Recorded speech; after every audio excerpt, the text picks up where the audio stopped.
चारों को मैं सम्मिलित करूंगा। वीरेंद्र सिंह जी भी हमें इस डिबेट में ज्वाइन कर चुके हैं।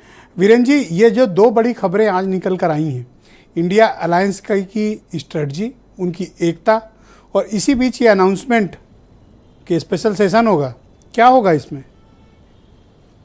देखिए, जो इंडिया अलायंस के कई सारी कमेटियों का ऐलान हो गया, मीडिया कमेटी से लेके कैंपेन कमेटी तक, उनका भी अपना चल रहा है। लेकिन दूसरी ओर ये सेशन बुलाकर दोनों खबरों को तुलनात्मक रूप से देश में चर्चा मिली है, और कहा जाए तो बीजेपी ने उस धार को थोड़ा कम किया है जो इंडिया मुंबई से हासिल कर रहा था।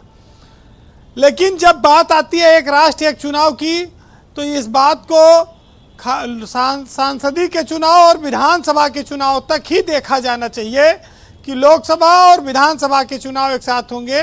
जो छोटे मोटे चुनाव हैं वो राज्यों में चलते रहेंगे, उनके अलग समय हो सकते हैं, इस पर शायद कुछ राय अलग हो। दूसरा ये कि एक नई संसद बनी है देश में, जिसको सेंट्रल विस्टा कहा गया, उसमें ये पहली बैठक भी होगी, और उस बैठक को ऐतिहासिक बनाने के लिए इस सत्र का आयोजन किया गया है।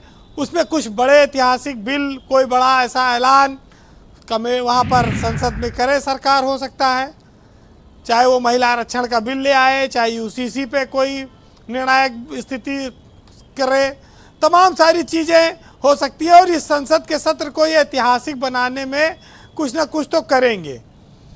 देखिए, ये बात जरूर है कि जब हमारे देश में एक राज्य में एक चरण में चुनाव नहीं हो पा रहा है, तो पूरे देश में एक साथ चुनाव कराना कोई आसान काम नहीं है।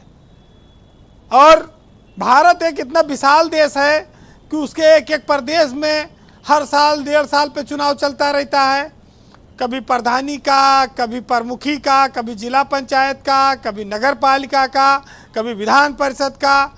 तो चुनाव की कमी थोड़ा है, चुनाव तो चलते रहेंगे। लेकिन चुनाव अगर नहीं होंगे तो क्या होगा? चुनाव इस देश में लोकतंत्र का उत्सव है, एक बहुत बड़ा रोजगार का साधन है।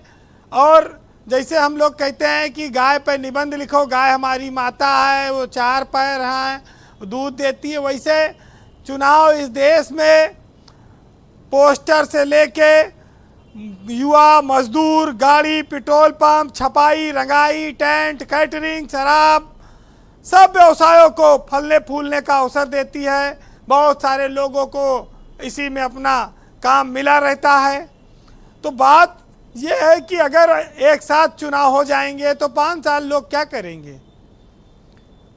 अच्छा, एक बात ये भी आती है कि अगर इतना बड़ी बात हो रही है एक देश एक चुनाव की, तो एक आदमी एक सीट का चुनाव भी तय कर लिया जाए कि एक आदमी 21 सीट से लड़ेगा, 2 जगह से न लड़े, ये भी एक बात उसमें शामिल हो जाए।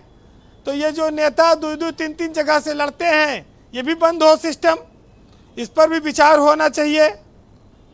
तो ये जो मामले हैं, इसको इस रूप में आप देख सकते हैं। वैसे तमाम टेक्निकलिटीज़ बताई गई हैं। कोई कह रहा है 16 राज्यों से पास होना चाहिए, बहुमत से होना चाहिए, क्या क्या है ये तो लोग बाद में देखेंगे, तय करेंगे। लेकिन इतना ज़रूर है ब्रजेश जी कि भारत जैसे विविधता वाले देश में पहले भी चुनाव हुए हैं, और एक साथ चुनाव हुए, एक राष्ट्र चुनाव हुए विधानसभाओं के, संसदीय के। और उसमें सन 1952 में जो पहला चुनाव हुआ था, उसमें पूरे देश में एक साथ चुनाव हुए, लोकसभा और विधानसभा के। फिर 57 में भी हुआ, 62 में हुआ और 67 में भी हुआ। लेकिन जब जब राज्य सरकारों की बर्खास्तगी की जाने लगी, तब से ये विधानसभा और लोकसभा के चुनाव में अंतर आने लगा। ये धारा 356 का जो इस्तेमाल हुआ, और उसके दुरुपयोग के ख़त्म होने के बाद ये आज सरकार इस पर विचार कर रही है। तो 4 चुनाव इस देश में पहले हो चुके हैं, कोई ऐसी नई बात इसमें नहीं होगी।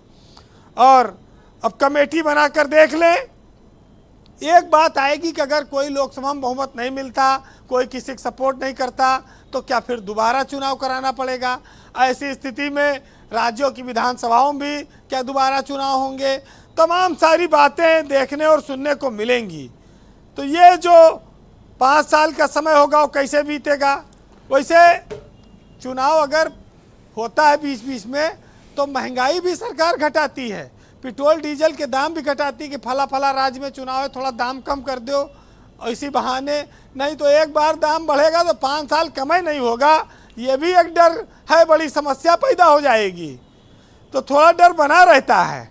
आज की तारीख में देश में उड़ीसा एक ऐसा राज्य है जो लोकसभा के साथ जहां पर चुनाव होता है और ये लगातार चला रहा है, यानी कि एक देश एक चुनाव वाला कंसेप्ट उड़ीसा में भी लागू हुए, वहां चल रहा है।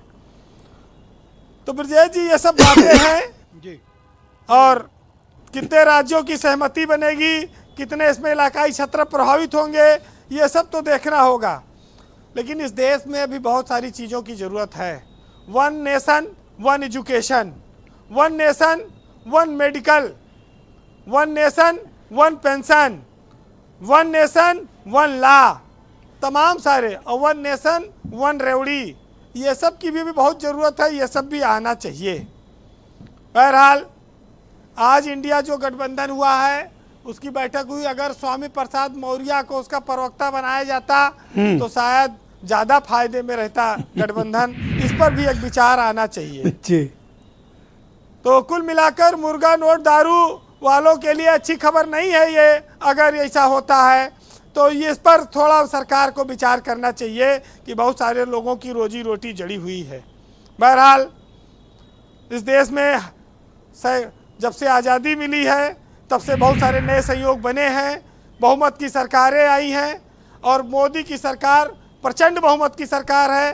तमाम सारे फैसले उसने किए हैं और भी कई नए फैसले करे, लोगों को इंतज़ार है। नोटबंदी के बाद भी वो कामयाब हैं तो उनको जनता का समर्थन मिलता रहा है। बहरहाल एक साहित्यकार ने लिखा है, थोड़ा व्यंग है, आनंद लीजिएगा कि चुनाव जब जब होता है क्या क्या फ़ायदा होता है, कितना मज़ा आता है। उस पर है कि प्रधानी माँ दारू बटे, विधायकी माँ बटे बियर, और अकल के अंधे हार जीत तक करते चीयर चीयर, और चरण पड़े कंबल बांटे, बोटे बोले मीठे बोल, और जिस दिन से सांसद और विधायक बने साहब हो गए गोल। बहुत शुक्रिया वीरेंद्र जी। दरअसल वास्तविकता यही है जो आप बता रहे हैं। बहुत बहुत धन्यवाद आपका हमारे साथ जुड़ने के लिए। और